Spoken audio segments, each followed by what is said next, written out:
මේ බව්‍යාලුවා ගුටි කකා ලෙඩ වෙලා පොල් ගහ වෙලා දුම්රිය ස්ථානයේ තමයි ඉඳලා තියෙන්නේ.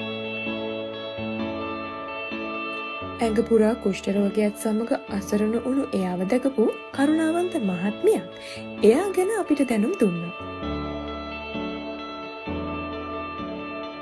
ඉතින් බව්‍යාලුවව සම්පූර්ණයෙන්ම සනීප කරන්න අවශ්‍ය වියදම් දරන්න ඒ මහත්මිය කැමති වුණා වගේම මූලික ප්‍රතිකාර අවසානයේ නේවාසික ප්‍රතිකාර සඳහා බව් අබේ භූමියට එයාව යොමු කරන්නත් අපි කටයුතු කළා.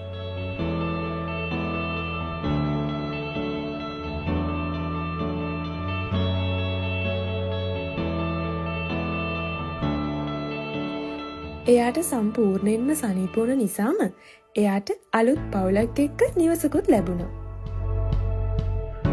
මේ බව්ව හුඟක් අහිංසක නිසාත් එයාවස නැහැ කියලා ඒ නිවසෙන් ආපහු අපිට මේ බව්වව බාර දුන්නා. ඒත් එයාගේ අහිංසකකමට ආදරය කරන ලස්සන පවුල දැන් එයාට ලැබිලා තියෙනවා. ඔන්න ඔහොමයි එයාගේ ජීවිත කතාව වෙනස් වුනේ.